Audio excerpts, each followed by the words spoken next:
Hello, and welcome to my second standalone Amazon mini episode. And today we're going to talk all about the cost of selling on Amazon and things to consider. This is just an overview, but I will link to a really useful tool to help you a bit further. So, and I'll talk about this right up front. There's something called the Amazon FBA revenue calculator. They're not sponsoring this episode or anything like that. It's just a really useful tool. It's been around for a long time.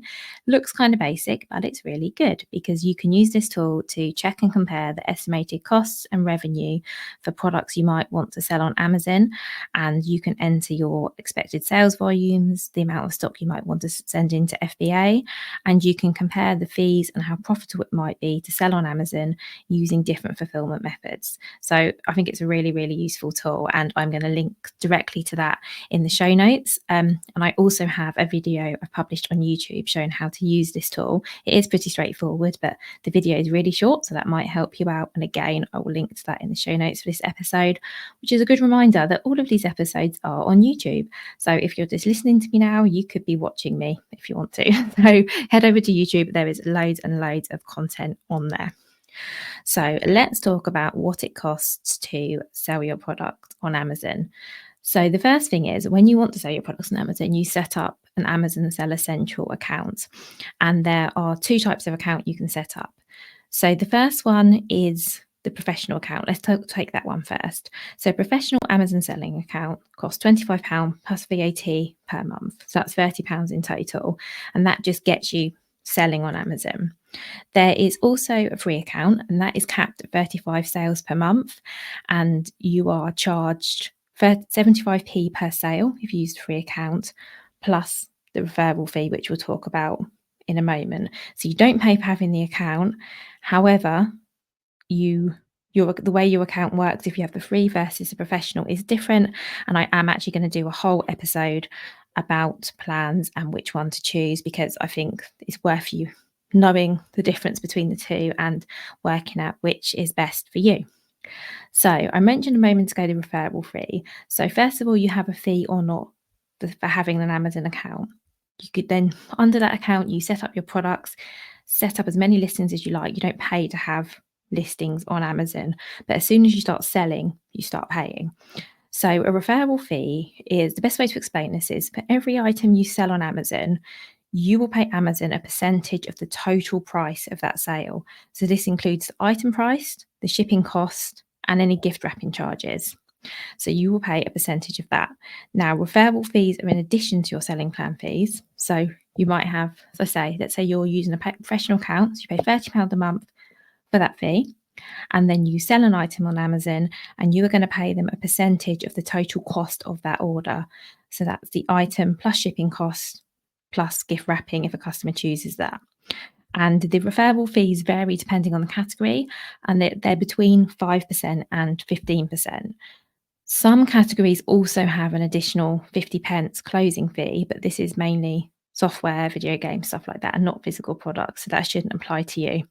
To find out what the fee will be for the category you want to sell in, this is all on the Amazon website. You can go and take a look. And also, if you decide to use a revenue calculator, it will work that out for you. So that's the first thing. Next, it will depend on whether you're using FBA, so Fulfilled by Amazon, or FBM.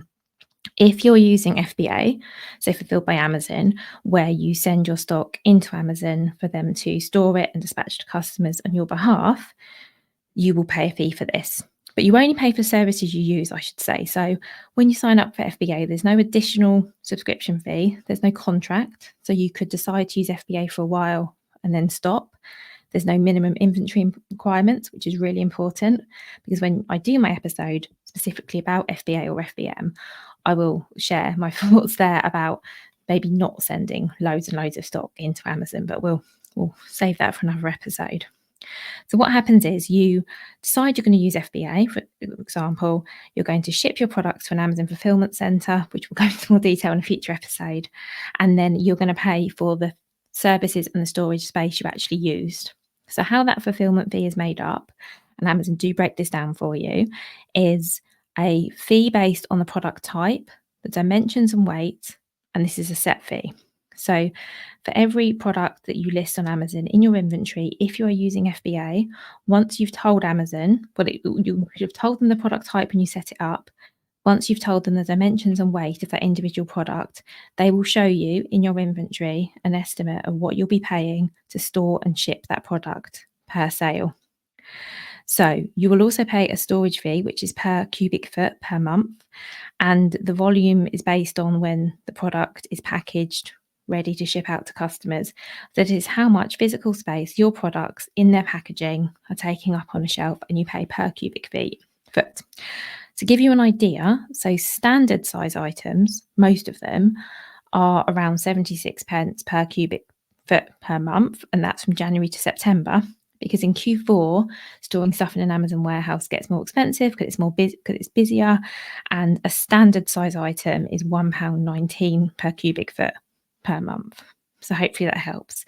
So it's a set shipping fee and the set storage fee, and you'll be able to see all of this in your inventory. Now, there are different fees for shipping and storing oversized products, hazmat products, shoes and clothes come under a different fee category, not sure why actually. And the best way to find out the fees for your selling your product on Amazon is using the calculator I mentioned earlier. Like I say, not sponsored by this calculator, but it is a really useful tool and it's free, so why not? Okay, so let's say you're not using FBA, then of course you've got to take into account your own fulfillment costs and how much it's going to cost you to store and ship. Or store if appropriate. Maybe you're not paying for storage, maybe you are, but you need to think about your own fulfillment costs as well. If you are selling your products on Amazon and you're using a professional plan, so this is the one where you pay £30 inclusive of VAT a month, you can set your own shipping rates. So if you want to charge customers for shipping on Amazon, you can do, and you decide what the shipping costs will be. If you are using the Amazon individual plan, Amazon will set the shipping rate for all products. So they will tell you what you have to charge the customer for shipping.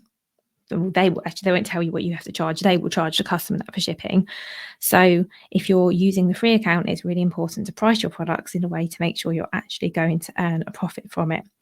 And if you are setting your own shipping rates, do remember as well that when Amazon charge you the fee per sale, they're taking the shipping cost into consideration as well. So when they're working out that referral fee, it's product price and the shipping price on top. So just make sure you're factoring that into your calculations.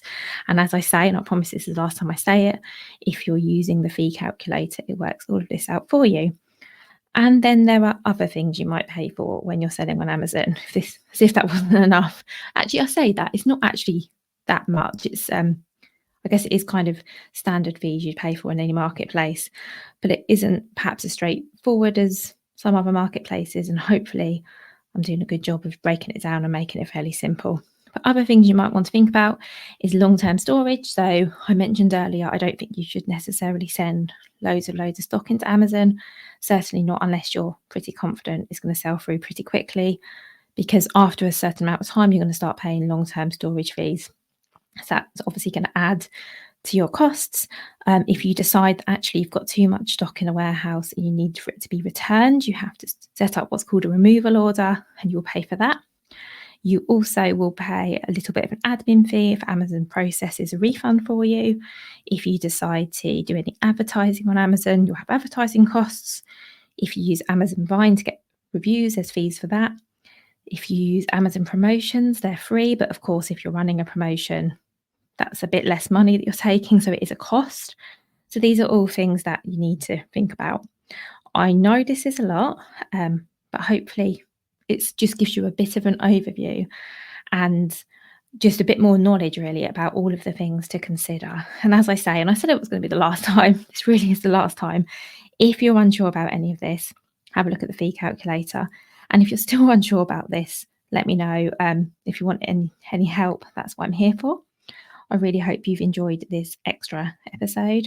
And next week, we're going to talk all about FBA and FBM. So what does that mean? Which one should you use? What are the pros and cons of each?